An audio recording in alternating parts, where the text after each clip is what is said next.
नमस्कार, स्वागत है आप सभी का इंडो नेपाल लाइव में। मैं हूं जयप्रकाश तिवारी।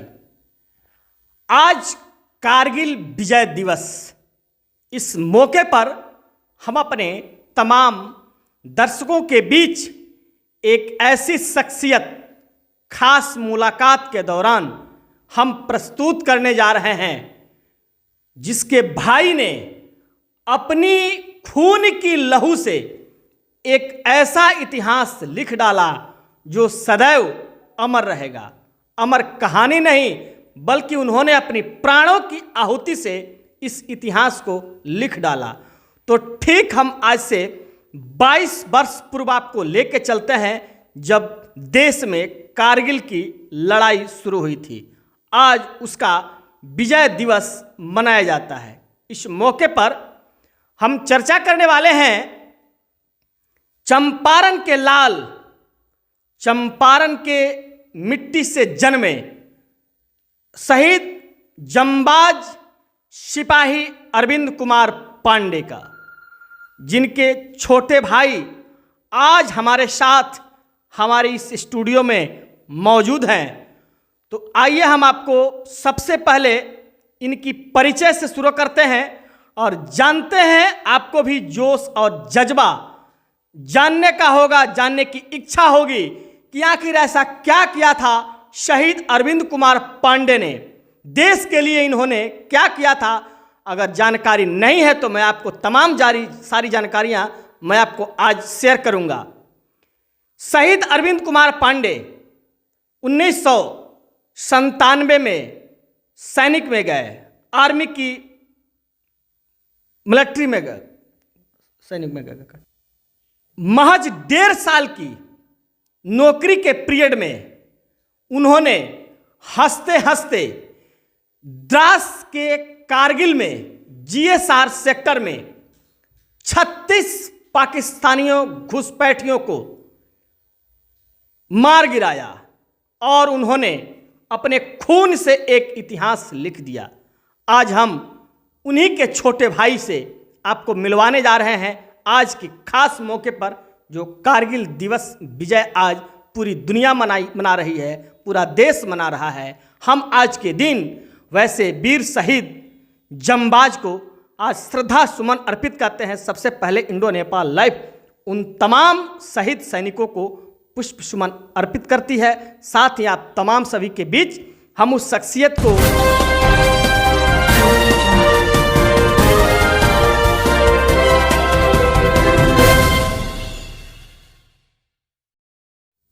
सबसे पहले छोटन जी, इंडो नेपाल लाइव के तरफ से आपको आज कारगिल दिवस के अवसर पर बहुत बहुत शुभकामनाएं, जो आपने अपने कीमती समय को निकालकर हमारे इंडो नेपाल लाइव के इस स्टूडियो में आए। जी, आपके स्टूडियो का बहुत बहुत धन्यवाद है जी, आपने हमको यहाँ पर बुलाया और इसके लिए आपको बहुत बहुत धन्यवाद है। अब हम जरा आज के दिन के विशेष अवसर पर, यानी ये कहें कि आज शहीदों की अमर बलिदानी को हम आज याद करते हैं, नमन करते हैं, श्रद्धा सुमन अर्पित करते हैं। इसी कड़ी में हम और हमारे तमाम दर्शक शहीद अरविंद कुमार पांडे के बारे में जानना चाहते हैं कि किस तरह उन्होंने, उनका बचपन किस तरह से था, देश सेवा की भावना से वो कितने ओतप्रोत थे, चंपारण के वो लाल थे और आपके परिवार से थे। तो उनके बारे में थोड़ी सी पहले हमारे तमाम दर्शकों को बताएं। देखिए, सबसे पहले तो मैं इस भारत के सभी वीर योद्धाओं को, जिन्होंने कारगिल की लड़ाई में अपनी जान की आहुति दे दी, उन वीर नारियों को और उस कारगिल में शहीद सभी जवानों को हम सत सत नमन करते हैं और उन्हें श्रद्धा सुमन अर्पित करते हैं। रही उनकी जांबाजी के बाद, तो बचपन से ही वो फौज की नौकरी में जाने के लिए सोचते थे। विगत दिन जब उन्हें अपने पढ़ाई करते करते जब आगे आए और 1997 में वो बिहार रेजिमेंट के डेल्टा कंपनी में उनकी नौकरी हुई, तब से उन पर देश सेवा का एक बहुत बड़ा जज्बा छाया हुआ था और उसने देश की सेवा करते करते वीरगति को प्राप्त हुई। कहते हैं शहीदों के मजार पे लगेंगे हर बरस मेले, वतन पे मर मिटने वालों का यही वाकई निशा होगा। सर फूल वो चढ़ा जो चमन से निकल गया, इज्जत उसे मिली जो वतन से निकल गया। तो छोटन जी, एक और बात हम जानकारी करना चाहेंगे, हमारे तमाम दर्शक इस बात को जानना चाहते थे कि जो कारगिल की लड़ाई में किस तरह उनकी भूमिका थी, और उसके बारे में भी हमारे तमाम दर्शकों को बताएं। देखिए, कारगिल लड़ाई में तो उनकी जो भी भूमिका रही है वह बहादुर की भूमिका रही हुई है। हम वहाँ कारगिल द्रास सेक्टर में भी गए हुए हैं और हमने वहाँ उनको देखा है, जहाँ टोलोलिंग की पहाड़ी के बगल में एक कुकुरथान जगह है जहाँ वो शहीद हुए थे। बैंकर में छुपे कुछ आतंकवादियों ने आत्मघाती हमला किया, जिसके कारण उनकी वहाँ वीरगति को प्राप्त हुए। उन्होंने लड़ते लड़ते 28 आतंकवादियों को मार गिराया। उसके बाद वह भारत माता की भूमि में सदा सदा के लिए बलिदान को, अपने शरीर को बलिदान दे चुके थे। फिर वहाँ से उनके पार्थिव शरीर को अपने जन्म स्थान यानी अरविंद नगर भटिया जो है, जो रामगढ़वा प्रखंड में है, तो फिर वहाँ से जीएसआर कारगिल सेक्टर के दौरान जहाँ पे वो युद्ध में थे, वहाँ से उनकी पार्थिव शरीर को यहाँ कैसे लाया गया, हमारे थोड़ा सा दर्शकों को बताएं। देखिए, वहाँ से तो सरकार के द्वारा, उस समय अटल बिहारी वाजपेयी की सरकार थी, वहाँ से उनको प्लेन से पटना लाया गया और वहाँ से बाई रोड गाड़ी से, सेना की गाड़ी से वो हमारे घर पे वहाँ पहुँचाया गया, मेरे पैतृक गांव। और इसकी सूचना हम लोगों को प्रशासन द्वारा मिली कि रेडियो पर समाचार कुछ लोगों ने सुना और बताया कि अरविंद कुमार पांडे, तो उतना तो विख्यात हम लोग थे नहीं पहले उनका नाम, लेकिन जब प्रशासन की गाड़ी हम लोग के घर आई और बोली कि अरविंद कुमार पांडे जी आप ही के ईश्वर चंद्र पांडे जी के लड़के हैं, वह कारगिल में दुश्मनों से लड़ते लड़ते शहीद हो चुके हैं। तो जब आप उनकी युद्ध में जब शहीद होने की खबर आपने सुना और आपके परिवार वालों ने सुना, तक कैसा फील कर रहे थे, क्या उस समय का क्या अनुभव था आपका, वो शेयर करें हमारे दर्शकों। देखिए, किसी के घर में किसी का भाई, किसी बाप का बेटा, किसी पत्नी के पति अगर वह शहीद हो जाते हैं तो वह काफ़ी दुख की बात है। लेकिन उससे ज़्यादा हम लोगों को गर्व की बात है कि उन्होंने मातृभूमि की रक्षा के लिए, हम लोगों की रक्षा के लिए, हमारी देश की रक्षा के लिए, उन्होंने हम लोग को महफूज रखने के लिए लड़ते लड़ते अपने प्राण का बलि दे दिया। लेकिन हम लोग आज कल जो भी लोग हमारे भारत में सुरक्षित हैं वह उन फौजी के चलते ही सुरक्षित हैं। हम इससे गौरवान्वित होते हैं। दुख तो है, दुख तो सबको होता है, किसी का भाई चला जाए, यह दुख किसको नहीं होता है। हम उनकी थोड़ी सी बचपना की तरफ जाएंगे। शहीद अरविंद कुमार पांडे का बचपन किस तरह से था, उसके बारे में भी थोड़ा सा बताएं। देखिए, हम तो उनके सबसे छोटे भाई हैं, ज़्यादा तो उनके बचपना के बारे में हम नहीं बता सकते हैं। लेकिन बचपन से पहले गांव में एक नाटक हुआ करता था। उस समय एक नाटक में वो नायक का रोल लिया करते थे और वह उसी समय से उनके दिमाग में अब बस गया कि मैं देश का सेवा करूं और अपने भारत माता की रक्षा करूं और हमारे देश में जितने लोग रह रहे हैं उनकी रक्षा करूं। या उनके शरीर में, उनके जहन में, उनके मन में पहले से था, यह जज्बा उनकी थी और उसने यह कर दिखा दिया। कौन सा नाटक था वो आपको याद है, और उसमें उन्होंने क्या रोल की भूमिका निभाया था? नाटक तो हम लगभग 20 साल पहले, 22 साल पहले का नाटक है। हम लोग उस समय छोटे थे, अभी हम चौथा या पाँचवा में पढ़ रहे थे, उस समय का नाटक है। नाटक में अभी हम पूरा कंफर्म नहीं बताएंगे क्योंकि हम भूल चुके हैं। 22-23 साल पहले की बात थी, जब तक उनका। अपनी पारिवारिक दृष्टिभूमि भी बताएं कि कितने भाई आप हैं, कितने आपके परिवार में कौन कौन से लोग हैं, ताकि हमारे तमाम दर्शक ठीक ये जानकारी रखें कि उनके लिए जिन्होंने देश का शहादत दिया, उन्होंने आखिर उसके पारिवारिक पृष्ठभूमि और पारिवारिक स्थिति क्या है, जरा सा आप अपने बारे में शेयर करें, अपने परिवार के बारे में। देखिए, हम 4 भाई हैं, मेरी 2 सिस्टर हैं और एक मेरे बड़े भैया हैं जिनका नाम संजय कुमार पांडे है, दूसरे अरविंद कुमार पांडे थे, तीसरे ओम प्रकाश कुमार पांडे और चौथे मेरा नाम छोटन कुमार पांडे है। मेरी 2 बहन थी, जिन दोनों बहन हम लोग कुल मिला के 6 भाई बहन मिला के 6 आदमी थे और मेरी एक माता जी थी और मेरे एक पिताजी थे। हमारे पूरे परिवार में 8 आदमी का संख्या था। जब वो शहीद हुए तो उनकी माता जी थी? नहीं, मेरी माता जी नहीं थी उस समय। माता जी मेरी 1996 में सितंबर या अक्टूबर का माह रहा होगा, उस समय उनका निधन हो गया था। तो छोटन जी, उनके शहादत के बाद सरकार के द्वारा जो मिलने वाली आर्थिक सहायता थी, बिहार सरकार की कह लीजिए या केंद्र सरकार की कह लीजिए, जिन जिन सरकार ने जो वादे किए थे, क्या वो पूरे हो पाए? जी नहीं। अटल बिहारी वाजपेयी की सरकार थी उस समय भाजपा का केंद्र में। उन लोगों ने जो भी घोषणाएं की वो तो हुआ। जैसे मेरा पेट्रोल पंप मिला, उनके द्वारा जो उनकी राशि सरकार द्वारा दी गई वो हमें मिला। बिहार सरकार के द्वारा जो तत्कालीन मुख्यमंत्री उस समय राबड़ी देवी थी, जिन्होंने हमारे घर पर गए और बहुत अन्य सारी घोषणाएं किए, लेकिन उसमें से एक घोषणा अभी तक पूरा होते दिख रहा है, जो मेरे भैया के एक नौकरी है। उसके अलावा अभी तक हम लोग आज 22 साल से एक रास्ते के लिए भटक रहे हैं। आज तक उस शहीद के गांव में, उस वीर जवान के गांव में, उस शहादत की याद में आज तक हम लोग रास्ते के लिए दर दर भटकते हैं। आज भी हमारे गांव में बहुत बदतर स्थिति है। लोगों का आना जाना बंद है, बच्चों का पठन पाठन बंद है, और वहाँ के अधिकारी हैं, चाहे लोकल जो जनप्रतिनिधि हैं, वह किसी भी प्रकार की आज तक उसमें कोई हेल्प नहीं किए हैं।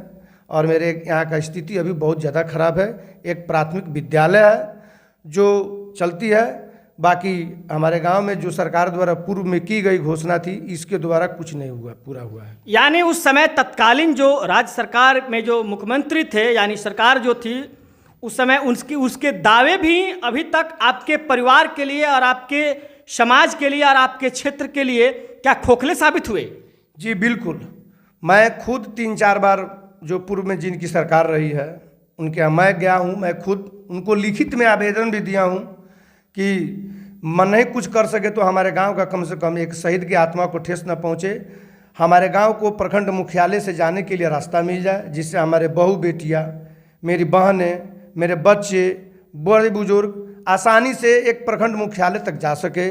उस समय एक और घोषणा उन्होंने किया था कि प्रखंड मुख्यालय में एक स्मारक की व्यवस्था होगी, एक स्मारक बनाया जाएगा, लेकिन वो भी नहीं बना, जिसकी पत्राचार हम अपने खुद आप प्रखंड विकास पदाधिकारी से लेकर जिला पदाधिकारी से लेकर और नेता तक, सांसद, विधायक, मंत्रीगण तक हमने गया है। और आज भी हम जब गए थे तो आज भी हमने लिखित दिया है कि हम हमारे भाई का एक स्मारक आपको प्रखंड मुख्यालय में बन जाए।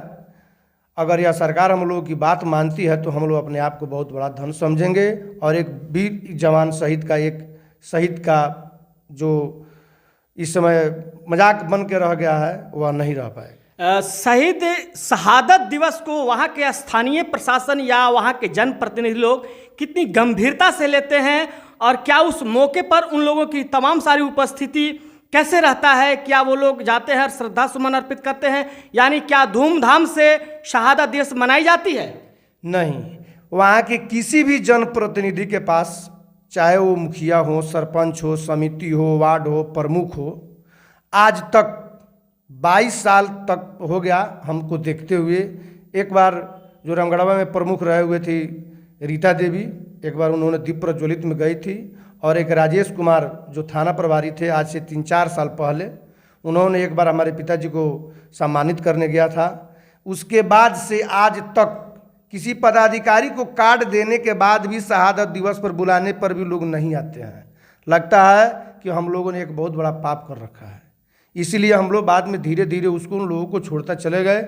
हमारे जो परिवार हैं, मेरे जो गांव के लोग हैं, हमारे जगह आस पड़ोस के जो लोग हैं आते हैं, पब्लिक हैं, हम लोग धूमधाम से उनकी शहादत को मनाते हैं, पुष्प अर्पित करते हैं, और सब राष्ट्रगान होता है। जो स्कूल विद्यालय के बच्चे हैं वो आते हैं, लेकिन कोई जनप्रतिनिधि नहीं आता है। हमारे एक विधायक रहे पूर्व में रामचंद्र सहनी जी, जिन्होंने 2-4 बार गए हैं, और मेरे सांसद हैं बेतिया लोकसभा क्षेत्र के आदरणीय श्री संजय जायसवाल जी, जो अभी प्रदेश अध्यक्ष हैं, वो भी शहादत दिवस में पिछले वर्ष गए थे, और हमने जब जब उनको कहा है तब उन्होंने गया है। या तो मैं अपने से किया हूँ, काहे कि हम हमेशा उन लोगों के कहता रहा हूँ जहाँ हमारे भाई का एक स्मारक बन जाए सर। एक रामगढ़वा में हरिशंकर वर्मा कॉलेज के आगे NH में एक उनका गेट बन जाए, लेकिन कहने के बावजूद भी, लिखित देने के बावजूद भी सारा चीज़ अभी तक नदारत है। छोटन जी, एक आखिरी सवाल है, चलते चलते ये लास्ट सवाल हम आपसे करेंगे कि उनके शहादत के बाद आप हमारे तमाम दर्शकों को, तमाम बिहार वासियों को, तमाम देशवासियों को अपने तरफ से और इंडो नेपाल लाइव के साथ साथ तमाम सारे लोगों को आज के कारगिल विजय दिवस पर के अवसर पर क्या एक मैसेज देना चाहते हैं? इसलिए चूंकि आप एक शहीद के भाई हैं, इस नाते क्या आप मैसेज देना चाहते हैं आज के खास दिनों के अवसर पर? सबसे पहले तो मैं आपके चैनल इंडो नेपाल को मैं बहुत बहुत धन्यवाद देना चाहता हूं, जे आपने इस मुद्दे को बहुत गंभीरता से उठाया। मैं इस चैनल के आभारी हैं। और चलते चलते हम भी आज कारगिल विजय दिवस है के अवसर पर हमारे भारत के शहीद हुए सभी वीर जवान योद्धाओं को मेरा प्रणाम, मेरा सलाम, उन्हें सत सत नमन।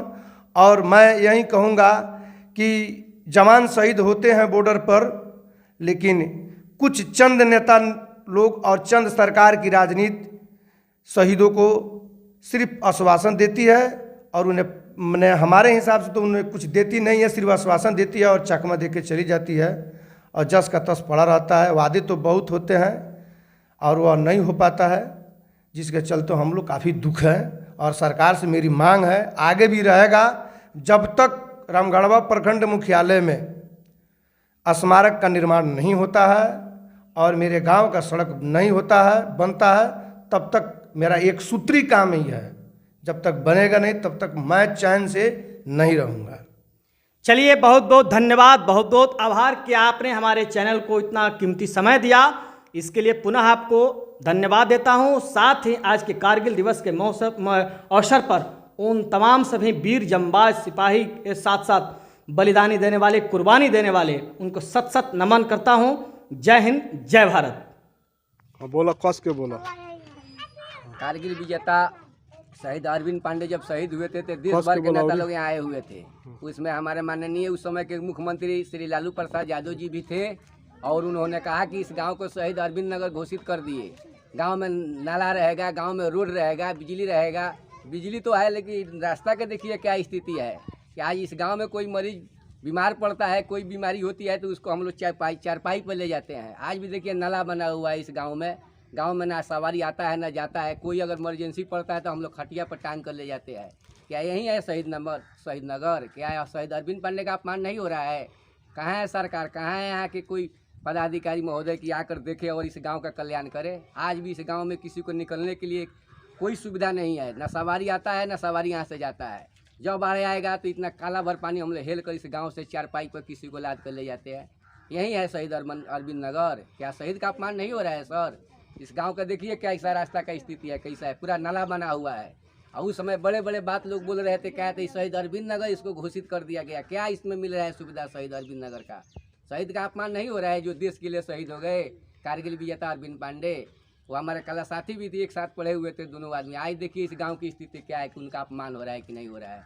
गांव में आने के लिए सवारी न है, न जाने के लिए सवारी है, न किसी को कोई इमरजेंसी होता है तो कोई चारपाई पर टांग कर लोग ले जा रहा है। कहाँ है सुशासन बाबू की भी सरकार जो थोड़ा इस पर नज़र करे?